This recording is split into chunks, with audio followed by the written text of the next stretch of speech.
Welcome to our flute lesson on making your first sounds on the head joint, the moment we've been waiting for. So, a couple things about the head joint.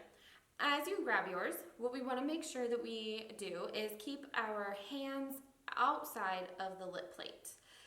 This is really helpful because if our hand is in front of the lip plate, we might actually interfere with the air and make it harder for ourselves to make a sound.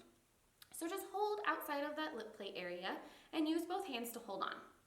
The next thing that we want to make sure that we're doing is taking the end that is open of our head joint and making sure that it's going off to the right. So if you are a right-handed person, like I am, I'm going to think about, okay, right with this hand, this is the right way. Yep, this is the open end and it's going to point that way, okay? If you are left-handed, you should see your left hand holding near the crown, but not twisting the crown. And your opposite hand, the right hand, will be holding the flute or the head joint so that the flute would continue that way. Now, we have to figure out where does this head joint go onto our face. So, what I like to do is find the edge of the lip plate hole that's closest to you. And go ahead and feel that with a finger so that you can get an idea of what that edge really feels like, because that's going to be really important. The next thing that we want to do is find the edge of our lip line. Where does the color of your lip change into the color of your chin? So find that line, take a nail or a finger and feel that edge, and then we're going to match those two up. So the edge of the lip plate that is closest to you needs to line up with the edge of your lip line. And when you place that on your face, you can feel it a little bit better if you kind of slide the flute back and forth. And hopefully you can feel the edge of the flute on the edge of your lip line. If you have a mirror handy, this might be really helpful, but what you want to make sure is that you can still see into the hole of your lip plate. We don't want to accidentally cover that up. Otherwise, we're not going to be able to blow into the flute and make a sound.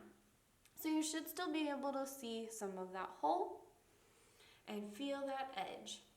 Now, as we go to blow into our head joint, use just a big full air. So take a good breath in and then blow towards your toes.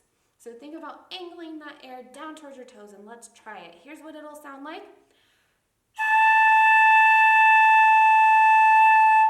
Try that again with me. Take a second. I'm going to move over here so you can hear how much air I am using. I'm not trying to hold on to it all. I am trying to direct it towards my toes, but I'm letting the air move freely out and into the head joint.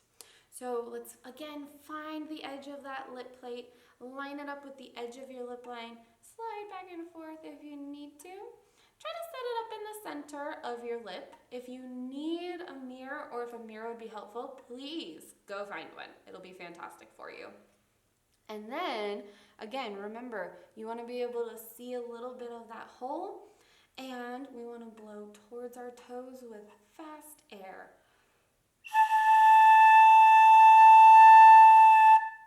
Let's try two more.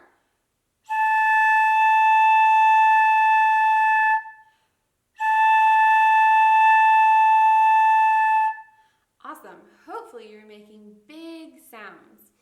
Sometimes if we blow a little too hard, we could make a sound like this. So if yours is sounding extra high, try not to put so much force behind it. Just let the air move freely and maybe a little bit more gently. If you are finding that you're not making a sound, maybe it sounds like this.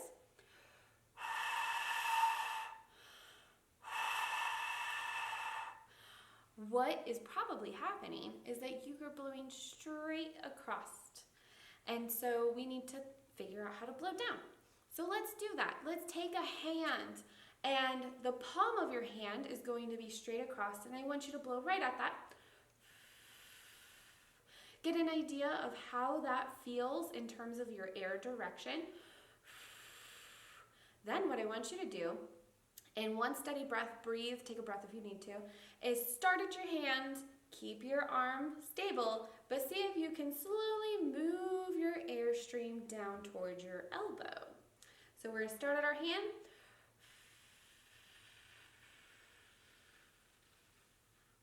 Let's try that one more time because I'm going to go ahead and guess that some of you may have actually moved your head in order to do that. And we want to keep both our hand and our head in the same spot and just move the airstream. So in order to do that, we're going to kind of change our lip structure. So let's try it one more time, blowing at our hand, keeping our head steady, and tracing down our forearm or our arm towards our elbow.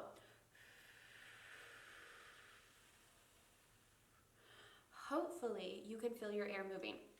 If you're not quite sure, try this exercise with me. Do me a favor and blow straight up your nose.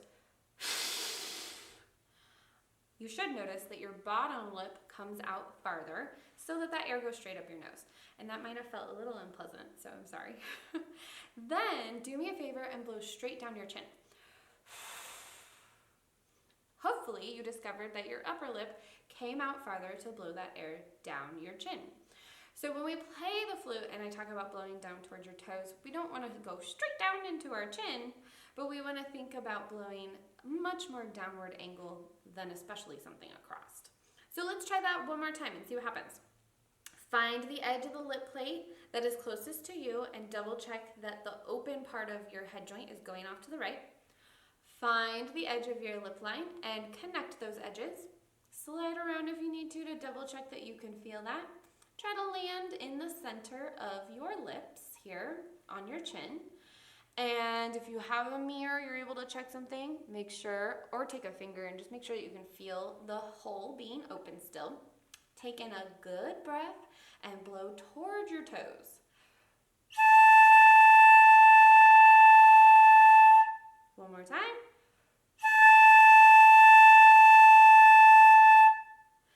Playing the flute is so much fun. And one of the things that we also want to double check here is that we are thinking ooh, like blowing at a finger. It's an open hole shaped by our lips versus maybe buzzing. So if you notice that you're going in there, that's kind of a brass thing, but we're a flute, we're a woodwind here. So make sure that we're not buzzing our lips, that we're just shaping a little hole for our air to go through. Let's make those first sounds one more time. Edge of the lip plate that's closest to you, to the edge of your lip line. Feel that. Double check with a finger or if you have a mirror handy that we're not completely covering the hole. Take a good breath, shape a little tunnel with your lips and direct that air towards your toes. How about one more?